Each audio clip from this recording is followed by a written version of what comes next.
Imagina que quando o despertador toca e você se prepara para levantar da cama, o primeiro pensamento que vem à cabeça é: tô sentindo alguma dor hoje? Então você faz um escaneamento corporal bem rápido, começa a se mexer devagar, mexe as mãos, pescoço e sente que tá tudo em ordem e que tá sentindo somente, e aqui com muitas aspas, uma leve rigidez matinal. Só que essa rigidez é como se um caminhão tivesse te atropelado. Você sente os músculos bem enrijecidos, tensos, apesar de ter dormido relativamente bem. E essa sensação ela só vai melhorar à medida que você começa a se mexer, com um pouco de alongamento, banho ou fazendo compressas. E só então que o dia começa. De maneira bem simplificada, essa é a rotina de muitos pacientes com dores crônicas, em especial de pacientes com fibromialgia, uma condição que acomete 4% da população brasileira, que são cerca de 6 milhões de pessoas, e que causa dor em várias partes do corpo.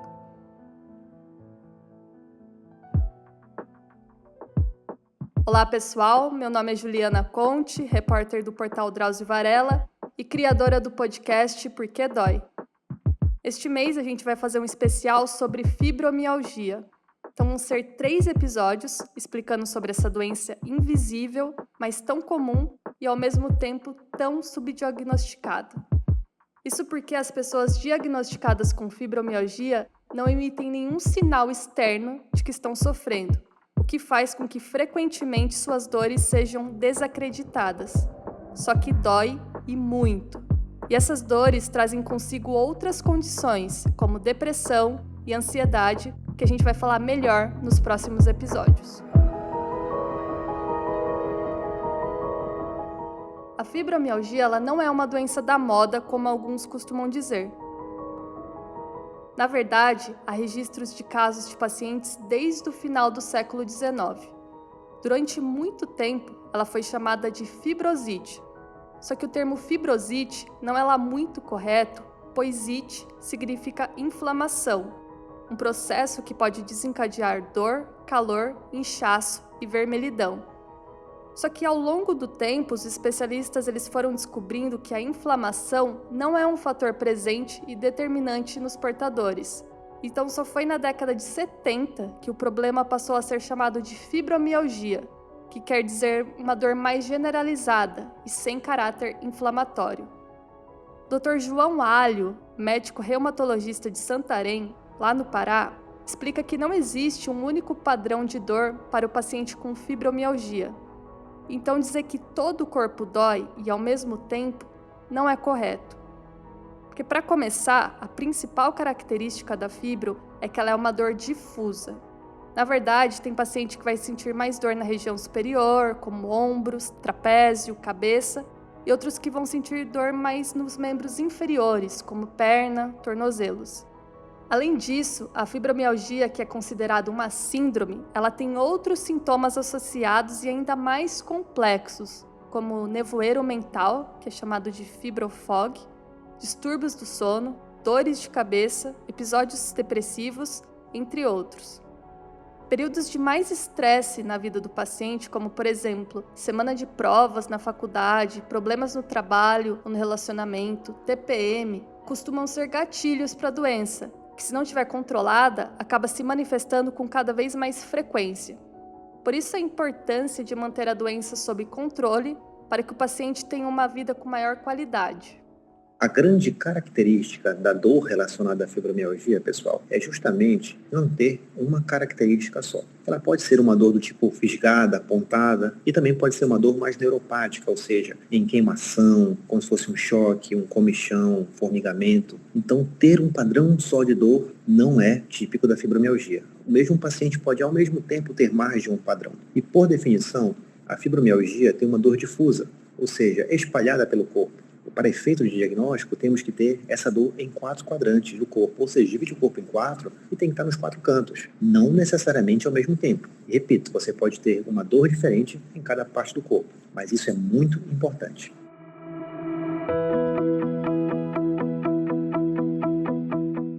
Aline Fleck, de 39 anos, natural do Rio de Janeiro, convive com a fibromialgia há 10 anos. Ela é doutora em farmácia e atualmente tem uma página de Instagram onde fornece informações sobre a doença. Ela também atua de forma online com a farmácia clínica, oferecendo consulta farmacêutica para pacientes com fibromialgia, e ela explica a função de cada medicamento e o motivo de um médico ter indicado aquele tratamento. A fibro, em períodos de crise, ela deixa a pessoa muito indisposta, cansada, com dores na lombar, nas pernas e às vezes na cabeça.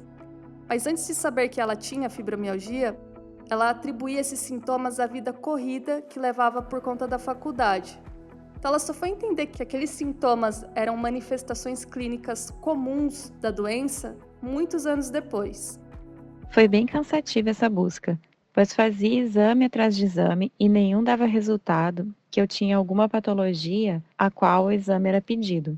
E teve momentos que eu cheguei a duvidar de mim e achar que eu estava ficando maluca, que era tudo inventado, que era fruto da minha cabeça. Até que um dia, um ortopedista me encaminhou para um reumatologista para fazer essa investigação de fibromialgia. E mesmo eu fazendo um curso da área da saúde, eu nunca tinha ouvido falar muito sobre a fibromialgia. E depois, com esse reumatologista, foi ele quem me diagnosticou. Aí eu passei para outra saga, que foi a saga da busca por tratamento.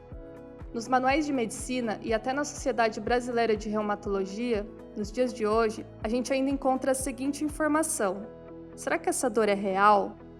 Ou será que é somente um certo exagero, fruto da imaginação de milhares de pacientes, incluindo alguns até muito famosos, como a Lady Gaga e o Morgan Freeman? Até muito pouco tempo atrás, somente o diagnóstico clínico não bastava, então sempre ficava aquela pulguinha atrás da orelha, principalmente dos médicos. Pediam exames de imagem, de sangue, virava o paciente do avesso e não encontravam nada, só que esse paciente continuava reclamando de dor. Hoje, com as técnicas de pesquisa que permitem ver o cérebro em funcionamento em tempo real, eles descobriram que os pacientes com fibromialgia realmente estão sentindo dor. Você jura? Jura! Jura! Enquanto eu fazia pesquisa e escrevia esse roteiro para o programa, coincidentemente saiu no G1 uma entrevista que me chamou a atenção. Era de uma atriz chamada Franciele Freduzeschi. Ela fez algumas novelas na Globo, só que ela teve que se afastar por conta das dores intensas da fibromialgia. E ela disse algo bem interessante na entrevista, que quem tem dor vive com medo de sentir dor novamente, e isso dispara uma cascata de ansiedade, porque nem sempre o paciente tem controle de quando vão surgir episódios dolorosos. Isso ocorre porque toda dor ela é um alarme de incêndio no corpo. E a dor indica onde a gente deve ir apagar o incêndio.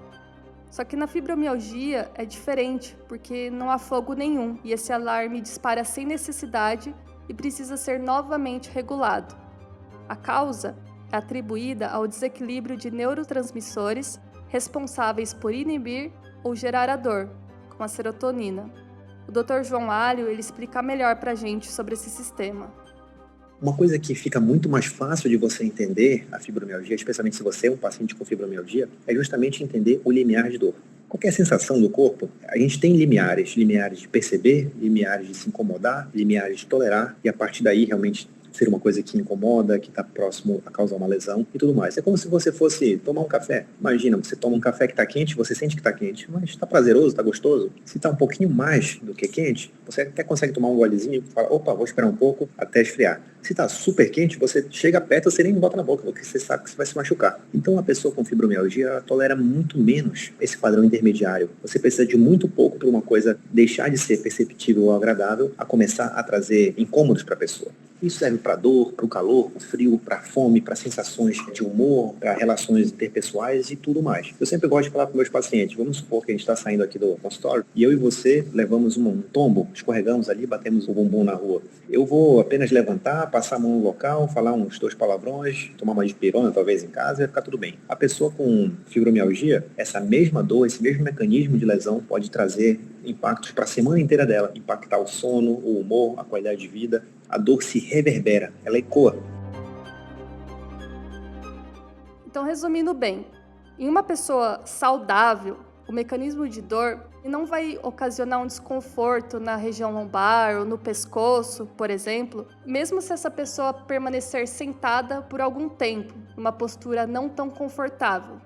Porque esse sistema supressor dela funciona utilizando endorfinas e as serotoninas produzidas pelo próprio organismo. Só que quem tem fibromialgia, o mesmo tipo de estímulo não é processado da mesma forma. O limiar da dor é um pouco mais baixo.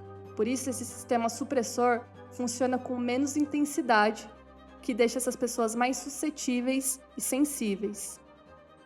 A Aline, ela me relatou uma coisa interessante que eu até me identifiquei porque eu tenho enxaqueca há muitos anos.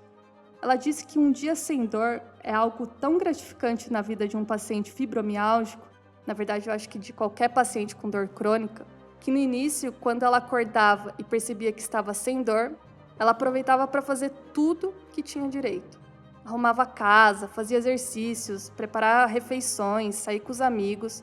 Só que ela chegava no fim do dia destruída. E aí, óbvio, a conta vinha no dia seguinte, porque ela acordava mais indisposta e com pontos de dor. Então daí vinha a culpa, a frustração e mais um monte de sentimentos que no início da doença, quando ela não está controlada, são difíceis de administrar. Foi quando eu entendi que aceitar a fibromialgia é diferente de se entregar, e isso tornou mais fácil lidar com as crises. É diferente de se entregar porque se entregar é só se lamentar, é aumentar as tristezas, as frustrações, e isso gera muito mais crises. E aceitar é ir em busca de tratamento, é dizer, ok, tenho fibromialgia, como é que eu vou melhorar? E assim eu fui em busca de alternativas de tratamento e vi que temos que tratar a fibromialgia multidisciplinarmente e não ficar só esperando que os medicamentos façam efeito sozinhos, porque eles não fazem efeito sozinhos. Eles precisam ser aliados a um tratamento não medicamentoso, que é a atividade física, a melhora da alimentação e a terapia. E também eu aprendi a encontrar os meus limites, tanto psicologicamente, diminuindo ao máximo o que pudesse me estressar, quanto nas atividades físicas diárias que eu fazia. E o mais importante foi que eu tive que aprender a descansar, e descansar sem culpa, sabe? Eu tive que entender que eu posso descansar, e que eu não preciso me sentir culpada por estar sentindo aquelas dores e precisar descansar. Bom, no próximo episódio a gente vai falar sobre o tratamento da fibromialgia e sobre a peregrinação que esse paciente precisa fazer até finalmente achar um médico que consiga montar todo esse quebra-cabeça do diagnóstico. Por que ainda é tão difícil, tratar a fibromialgia? Então, se você gostou do nosso programa e conhece alguém que tem a condição, vale a pena indicar esse episódio. Eu tenho certeza que vai ajudar essa pessoa. Ou então, se você que é paciente, conta a sua história pra gente nos comentários abaixo se você estiver ouvindo pelo YouTube. E lembre-se, nenhuma dor deve ser desacreditada, tá bom? Muito obrigada e até o próximo episódio.